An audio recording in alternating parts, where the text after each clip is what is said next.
네, 부자들의 경제신문에 읽는다 함께합니다. 오늘 조간신문 같이 읽어볼게요, 여러분. 한국투자주가 이뉴스타 오늘 최성 연구원께서 함께합니다.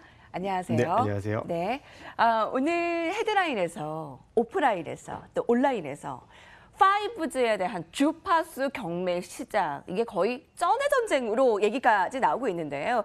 주파수 전쟁이 시작됐다. SK텔레콤, KT, LG유플러스가 5G 주파수 할당 신청서를 제출하며 본 게임까지 치열한 수싸움을 예고하고 있는데 증권시장에선 어떠한 파장이 예고되나요? 이제 15일부터 이제 시작이 되는데요. 누가 먼저 이제 선점을 하느냐에 따라서 이제 예전에 2011년도에 우리 5G 전에 이제 4G죠. LTE를 SK텔레콤에서 선점을 해서 네. KT가 오히려 이제 주가가 이제 하락하는 모양새도 나왔었는데, 이번에 이제 5G 상용화가 하반기부터 이제 본격적으로 시작이 되는데요.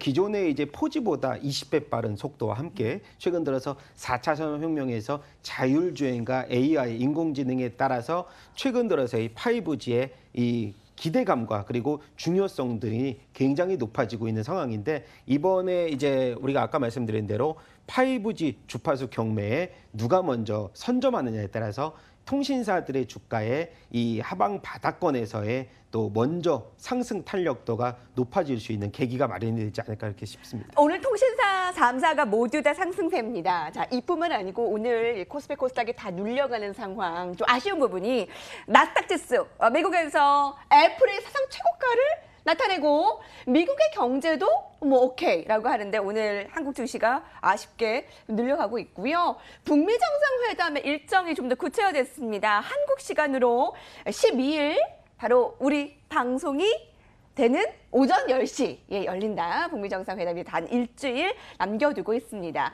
오늘 코스피의 약세, 특히 외국인 기관들이 같이 팔자를 나타내며 하락. 현대로템이 지금 실시간 검색어 1위고요. 남북경협에 오늘 눌려가는 거 어떻게 볼 수 있을까요? 네, 뭐 이제 레포트들이 점차 나오기 시작했는데, 현대로템 같은 경우도 남북 관련 이슈를 다 반영해도 4만 원대에서 주가가 형성이 된다. 그래서 최근 들어서의 이런 상승세가 탄력도가 둔화되는 레포트들이 조금씩 이제 나오고 있는 상황이고요. 네네네. 뭐 남북 경협주가 우리가 최근 들어서 주가가 뭐 3배, 4배씩 상승했던 구간에 따라서는 지금 이제 다음 주 목요일에 있을 또 북미 정상회담의 재료 소멸에 따라서 주가가 상당 부분 조정폭이 좀 이어질 수 네. 있지 않을까 그렇게 생각이 됩니다. 남북경협이 다 떨어지는 건 아니고요, 여러분. 오늘 잠시 알아보겠지만 또 다른 쪽으로 매기가 확산되고 있어요. 카지노주로 잠시 후에 알아보겠고요. 오늘 현대로템은 이 블록딜 이슈로 관심이 아주 증폭되고 있습니다. 남북 경협 안에서는 또 순환매가 나타나고 있군요. 자, 첫 번째 이슈로 넘어갈게요. 오늘 머니투데이의 가장 베스트 클릭 경제 이슈입니다. 현대상선이 3조 원가량 발주 소식이 있는데요. 이거는 총 20척이라고 합니다. 한쪽에 일감 몰아주기를 한 게 아니고 지금 대우조선이나 현대중공업이나 모두 다 이렇게 골고루 나눠줬는데, 특히 대우조선해양이 이번에 발주의 수주 목표의 절반을 달성하면서 대우조선 측이 굉장히 방긋 웃고 있다는 소식인데요. 현대상선이 총 20척을 발주했습니다. 친환경 초대형 컨테이너선 조선사를 설정을 했는데요. 대우조선해양 7척, 삼성중공업 5척 등등 종합적으로 고려해 공정한 절차로 결정했다라고 합니다. 자, 이로써 대우조선해양은 수주 목표액의 절반을 달성했다라고 하고요. 삼성중공업, 현대중공업에게도 이득이겠지만 이번에 가장수에는 대우조선해양이다. 반면에 한진중공업도 참여했으나 수주 실패. 자, 조선주에 대해서 어떻게 볼 수 있을까요? 네, 근데 이제 사실은 대우조선해양 이제 수주가 가장 많은데, 뭐 한간에 이런 얘기도 있어요. 현대상선과 대우조선해양은 대주주가 같다. 그래서 조금 더 이제 일감 몰아주기는 아니지만은 비중이 좀 더 많지 않겠느냐, 그런 이제 얘기들도 있는데, 대우조선해양 우리 빅3 3사 중에서요, 대우조선해양이 얼마 전에 이제 그 직원 수를 감축하는 1,000명 이상을 감축했다는 소식도 사실 영업이익이 증가될 수 있는 하나의 축으로 생각하시면 될 것 같고, 그리고 대우조선해양 같은 경우는 작년에 이제 이 구조조정 이슈를 계기로 해서 또 영업이익이 턴어라운드 되는 유일한 우리 조선사 중에 한 가지로서 이제 말씀을 드리고 싶고요. 그리고 앞서서 이제 우리가 해운사들의 정부의 또 살리기 5개년 계획을 네. 이제 시작을 하면서 하반기부터 조선업계와 또 해운업계가 우리가 또 상승하는 네. 하나의 이제 실적 턴어라운드 주기로서 생각한다면은 지금의 이제 우리가 올해 같은 경우는 중국에 이어서 이제 조선사 수주의 목표가 조기에 달성되는 한 해라고 생각이 아니, 됩니다. 근데 주가는 크게 움직임이 없고요. 네. 오늘 이러한 뭐 수주 소식에도 불구하고 주가가 오히려 마이너스예요. 사실은 이제 수주를 발표를 하고 나서 그것들이 이제 실적으로 이연되기까지는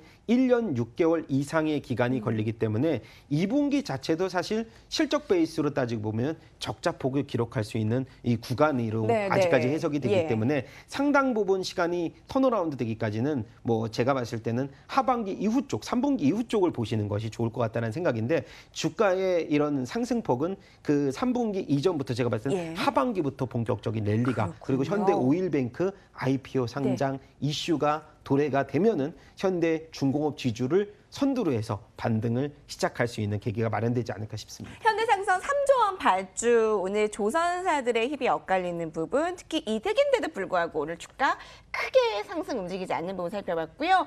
여자분들은 화장하실 때 꼭 필요한 게 마무리할 때 팩트. 네. 꼭 들어보셨을 만한 아니면 사용했을 법한 게 바로 견미리 팩트입니다. 홈쇼핑에서도 많이 판매가 되고 그 인기가 애경산업이 그거를 함께하고 있는데, 처음에는 공모 때 흥행에 실패했어요. 그렇죠. 상장 70일 만에 그래 주가가 공모가 대비 91.4% 상승했습니다. 에센스 팩트의 무기로 공모가 대비 100일 만에 100%의 도전에 나섭니다. 공모 흥행에 참패하며 초라하게 주식시장에 입성한 지 3개월도 안 돼 주가가 공모가 2배에 육박하고 있습니다. 3만 원대에서 5만 원대 후반까지 주가가 치고 올라오고 있는데요. 애경산업은 우리가 잘 알려진 2080 치약, 주방세제 트리오, 샴푸 케라시스, 친숙한데 국내 시장 점유율 2위 생활용품인데 요즘엔 이 견미리 팩트로 화장품의 매출이 아주 늘고 있습니다. 1분기 매출이 17%, 영업이익이 31%가량 호실적인데 이 가운데 대부분이 화장품에서 실적이 나타나고 있고요. 2018년 성장의 핵심은 중국으로 관측되고 있습니다. 최근에는 그 중국인들이 역직구를 통해서 발생하고 있는데 인기가 대단하다고 해요. 네, 일단 뭐 견미 씨가 연령대가 50대인데 20대 그런데도 피부를 아름다움을 가질 수 유지하고 있다. 있습니다. 그런 걸로 예. 홈쇼핑에서 매진 행진을 보이고 있다고 하고요.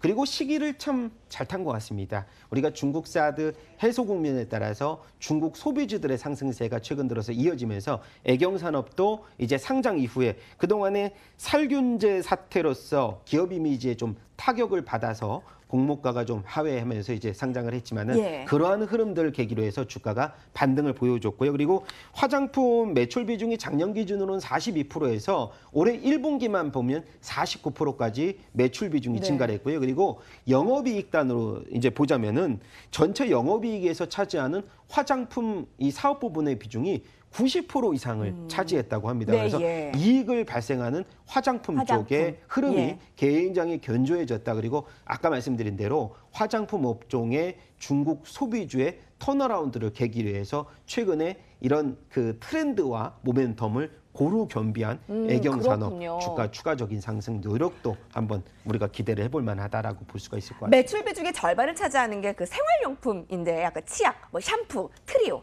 근데 거기서 치열한 경쟁으로 이렇다 할 이익이 못 내는 상황에서 화장품이 성장을 견인하고 있다라고 네. 이 기사는 보고 있고요.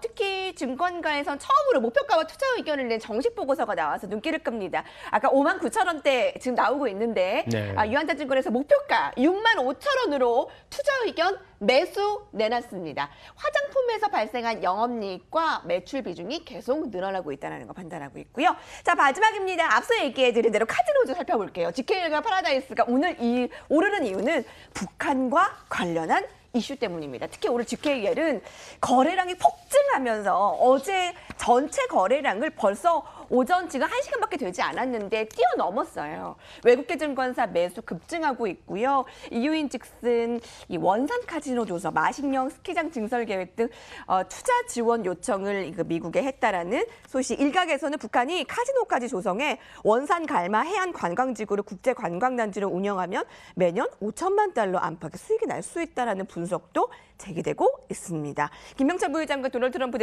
대통령의 만남에서 이런 얘기가 나오고 있다라고 하는데 오늘의 이런 카지노도 주가 상승을 어느 정도로 볼 수 있을까요? 네, 역시 트럼프 대통령은 딜에 완벽하게 이제 그런 그 거래의 왕이라고 우리가 생각을 할 수가 네. 있겠는데 더 확대했네요. 상승폭 6%, 그렇죠. 10% 네, 올라요. 맞습니다. 예. 지금 보면은 매년 5천만 달러가 우리가 하나로 530억 원으로 우리가 추정이 되는데 그 중에서도 GKL의 상승폭이 굉장히 큽니다. 상대적으로 파라다이스와 비교해서 파라다이스는 작년에 적자폭을 시현했지만 GKL은 지금 실적단으로 봐도 우리가 퍼가 20배 남짓. 그리고 우리가 GKL이라고 생각하면 예전부터 배당 관련된 수혜주로 부각이 많이 됐어요. 그래서 올해 이제 배당 실적 대비해서 우리가 프로테이지로 본다면 배당 수익률이 4%대 육박하는 배당 수익도 굉장히 뭐 긍정적인 회사고 올해 아까 말씀드린 대로 오늘 같은 경우는 거래량이 전년 거래량 전일 거래량 대비해서 어제. 300% 이상 증가가 되는 거래량을 보여주고 있습니다. 그래서 이평선들 장기 이평선과 단기 이평선을 돌파해주는 하당 이 골든 크로스가 나오는 시기이기 때문에 제가 봤을 때는 아직까지 적자폭에서 허덕이는 파라다이스보다는 최근에 VIP 드롭백이라든가 굉장히 고무적인 성장 그리고 가장 크게 우리가 별 표시를 한 5개 줘야 되는 게 중국 소비주 내에서 아직까지 오르지 못한 우리가 파라다이스 그러니까 GKL은 중국 유커가 본격적으로 우리나라에 유입이 되는 시기는 7, 8월 전에 한번 주가가 상승할 수 있는 흐름이 마련이 됐다고 저는 생각이 됩니다. 긍정적으로 보시네요. 네. 그러니까 중국의 소비주 최근에 관심 많은데 거기서 덜 오른 거의 다 대북 수혜까지 그렇죠. 이미 거래량으로 관심을 증명하고 있습니다. 외국계 증권사에서 계속 매수 이입되고 있는데 한번 주가 H 해보세요. 여기까지 봅니다. 부자들의 경제신문에 있는 함께했습니다.